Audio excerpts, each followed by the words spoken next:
Hello all. Now let's understand how selection sort algorithm works. So in selection sort, for the given array, if let's say we want to arrange this array in ascending order. So let's say I'm looking for a number for this position. So from the right side of the array, that means the remaining array, we find the smallest number. So in selection sort, we are finding the smallest number from the right side of the array for the current position. Okay, so for this given current position, we are finding any small value that is suitable for this position. And once we get that small value, we are updating this location. Similarly, we can keep incrementing the position, and to the right side of that position, we search any smallest that should come to this to its correct position. So let's understand with the problem. So before that, let's see the algorithm. Now in algorithm selection sort algorithm, what we are doing is we are calling selection sort algorithm by passing an array and the size of the array. And then we will start with position 1 to n minus 1, in which from that position k to the last position, we are looking for the smallest number. So as I said, if we want to look for a current position, what value should come to that current position here? So if this is 0th position, so I'm going to starting from the first position, right? Because we are searching initially for the 0th position. So we start from the first position. So here from first position to the last position, we find the smallest number and then we swap that smallest number with the current position. And how do we find the smallest position? So in selection sort, the smallest position is found by initially assuming that the current position itself, the current value itself is a small number, and we will record its position. And from k plus 1 to n minus 1, where our j is going to range from k plus 1 to n minus 1, we are going to compare every value with the assumed value. We assume that the current position is a small number, but any other number is smaller than the current value. We keep updating our small variable to that new value. And we will also hold the position of that value, which is the small one. So that means this particular algorithm, this section of algorithm is returning the smallest value, which will then later on be swapped with the original value. So now let's see with an example. So let's say this is an array given. And as I mentioned, we'll start from I is equals to 0, or let's call it as k is equals to 0. So my first value, which is 12, let's assume it as a k value. Now k, because k is at 0, that means I'm looking for a correct number for this position. But because it's the initial step, I am assuming that this number is a small number. So my small variable is holding a of k, which is 12. Right? This position is holding a small number, which is I'm assuming.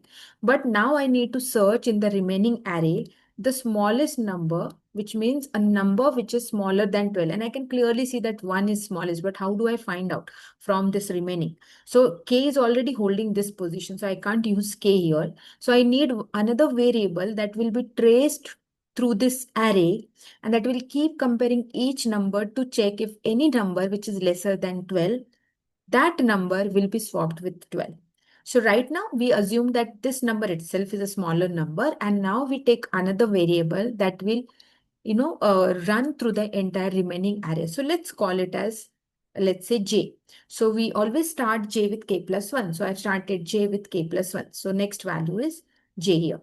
Now what we do is we compare this j, that means a of j with a of k. Again, because we have stored this number in a variable called small, so we are saying that if the number small is actually not a small number, any other number is coming as a small. Here I can clearly see 3 is small. So because a of j is smaller than a of k, or a small variable, we are updating our small variable as 3. So what we assumed as 12 as small, which is not right, are among these two numbers, 3 is a small number. So I will update my small variable as 3, and I will store its index value, because later on, if this is the smallest number, I need to swap 12 with this value. So I need its position. So position equals to 1.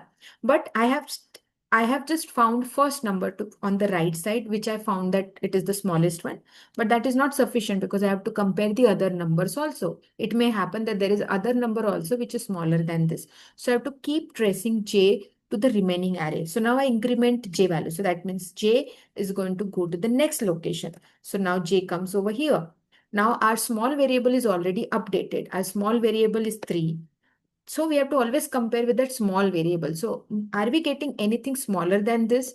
So is 11 smaller than 3? So is small is actually greater than a of j because j is pointing to 11 now. So we are saying the number that I assumed is small is actually small or not. So yes, 3 is not greater than 11. That means among these three numbers, 3 is smaller.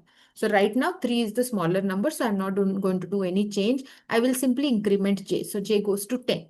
Again, among these four numbers. So I assumed 3 is small and the current number that you're comparing it with is 10. So whether 3 is greater than 10? No. Here also among these four numbers, 3 is the smaller number. So there is no change. 3 is still smaller number. Now j increments to 1. So now j comes over here. Now here if you see, because 1 is smaller than 3, right? So among these five numbers, I can clearly see that 3 is not a smaller number, whereas 1 is a smaller number. So this condition is true. 3 is actually greater than 1, which is a true value. And therefore, our small variable gets updated. So now our small variable is 1 and we will hold its position because if this is the small number, we need to exchange it with 12. So we'll hold its position and now j will increment to the last element, which is 5. So here, among these, the numbers which we have traced out right now, we found that 1 is the smallest so far. But now is 5 smaller than that? So 1 is greater than 5? No, it is false. Therefore, there is no change. And now j increments and j has gone beyond the size. That means we can stop here. So j loop will stop. And in this first iteration, we found that among the remaining values, we found 1 is the smallest number. And that's why we will exchange 1 with the 0th position, which is holding by k. So we are simply swapping a of k with POS, right? So our array's value and the original value get swapped together. So 1 comes over here and 12 goes here. Now this is our first iteration where k was 0. That means we found the correct number for position 0. Now we go to the second iteration. That means the second pass. In second pass, now this position has been done. So we will just ignore this position. Now we will move to the next position where k is 1. So now if k is 1, we will assume now. So we are now focusing on this much part, right? So this array we are focusing on. This is already sorted, so we are not going to focus on this. Now here k is pointing to 1. So we will assume this as small, but now we have to find out that any other number on the right side is actually smaller than 3. So you can clearly see there is no other number smaller than 3. So our condition, which we check, that we start j with k plus 1, that means the next value becomes j.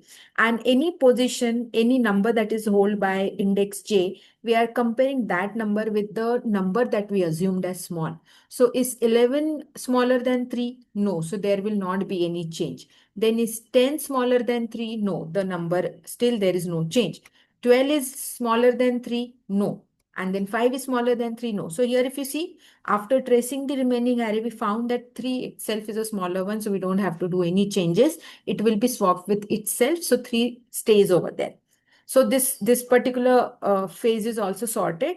Now we move to the next pass. So this should be third pass now. So this is the third pass now. So in third pass, your k equals to 2. So now k equals to 2, that means we are assuming this number as small and we will compare the remaining numbers and find out if any other number is smaller than 11, starting from k plus 1, which is j. So j is pointing to 10. So is 10 smaller than 11? Yes, here 10 is smaller than 11. That means the value that we assumed small is actually not small. There is other number which is smaller. So let's assume 10 as small. So here we are updating the small variable as 10 and we are holding its position, which is 3. Then we will check this new value with the remaining. So is 10 smaller than 12? Yes, it is smaller. So here in this case, there is no change. We increment j. Is 10 smaller than 5? Now here we assumed that for the remaining array, we are looking for this position and we found that till the till these three values, 10 was smaller, but the new value comes, which is 5, which is smaller, and therefore we need to replace this with 11. So we're going to swap this 5 with this 11th one. And similarly, we keep going ahead. So this is how selection sort works. So if I want to continue, if I want to write the code for this, let's declare first hash include stdio.h. So stdio.h, which is a header file. For the array, you can define the size using hash define max. So I'm going to use hash define max. I am going to declare the size of array as 5 as of now. Then I will be creating one main function. So right now I'm not using any function or anything straightforward. I'll show you the logic first. So here I am declaring one array with size max. Okay. And let's read the value in this 1D array. And we know to read a value in 1D array, we need a for loop. So I'll write here int I equals to 0, I less than max, I plus plus. And here I'm going to simply scan the value. But before that, let me give a proper prompt to the user. Enter value of or enter the elements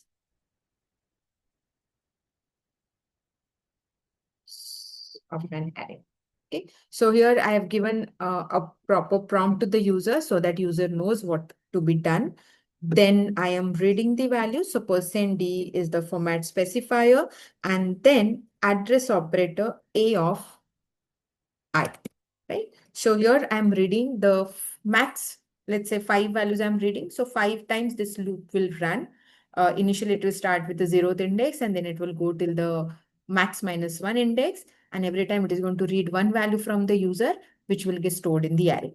Now, once the array is read from the user, it is time to apply a logic. Now, for any sorting algorithm like insertion sort, selection sort, bubble sort, we need 2 for loops. The outer for loop that keeps track of the iteration. So as we discussed earlier, there are multiple phases. We are working on a particular position, and then we are searching a minimum number. And then other loop that is required to actually trace to the right side of the array to find the small number.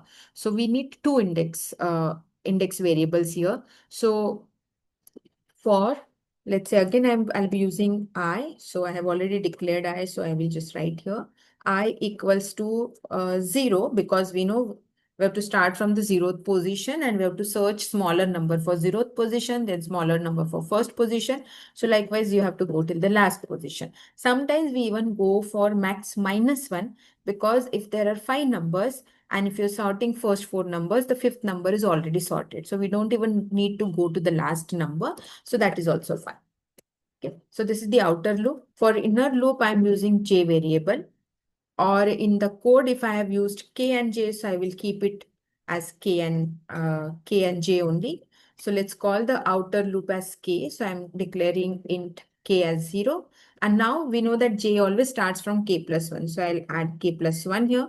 And the J runs throughout the remaining array. So it has to start from K plus 1, but it goes till the end of the array, which is max, right? And less than max because we're starting index from 0. So whenever we in array, if we are starting from 0, the last index is always max minus 1. So here, if I write J less than max, it is which is running till max minus 1, and then J plus plus. Right now, one thing that I've forgotten to do here is when you define K, we can initially take that value. So we can initially take that value as a small variable. So I'm using one variable here. So I'll just declare one variable here, which is small. Also, I'll use a position which is called -1 right now. So what I will do is I will update the value of small. So initially, whenever our K is pointing to any position, we call that variable as a small variable, and we'll also hold its position. So here right now, K is the position we are holding as a small number. But if it is not, so then inside the for loop, we have to compare that the variable which I have called as small, if it is not small, it is greater than any other variable which is holding by J. So what we do is we update our small variable. So now this new A of J will become small, and we need to hold that position in J way. Okay, so J's value will be updated in POS, and value at that J index in that array will be taken into small variable. So we have updated this only in case if this condition becomes true. Otherwise, whatever we have assumed, that is correct. So this will keep going. So the inner loop once completes, that means your entire remaining array is traced out from k plus 1 to the last element, we will get the final small array. The final thing that remains is after your inner for loop ends, we simply have to update that. So we know we have to swap it. So we'll say in temp equals to a of k. We know that swapping happens with a of k. So POS value, whichever position we found as small, we have to swap it with the position that we were looking for. The position that we are looking for is taken care by k variable, and the value that we got, which is the minimum, is taken care by POS. So we have to shift them. We have to swap them. So then a of k will become a of POS, and a of POS will now become temp. So as simple as that, we have just swapped it, and this is how we will finish the for loop. So if you see, the outer for loop is finished. So you can see the blue lines, it simply shows that I have completed my outer for loop. And this is the inner for loop, right? And this is the if position. The last thing that is remaining is I want to print the sorted array. So I will just give first a prompt. So I'll say the sorted array is, and then here I'm simply going to, again, because we are using a for loop, we are using 1D array. So to print also, we will have to use a for loop. So I'll use I is equals to 0, I less than max, then I plus plus, and then I will simply use printf %t. I will use just a space so that after every number, it gives me a space. And here I'm going to write E of I. That's it. So this is going to print the array after sorting. If you want to print array before sorting, so the moment when you read that array here, after this you can print the sorted the array before sorted. But I'm not printing that. Let me try to debug my code and see if I have done any syntax error. So here it says I is undeclared because I have declared I inside for loop. So it's better to declare I and J and K outside the for loop so that I don't have to keep redeclaring them. And anyways, in C, we declare variables initially when we start with the code. So all the variables, what you can do is you can declare them initially, right? So I've declared all the variables initially.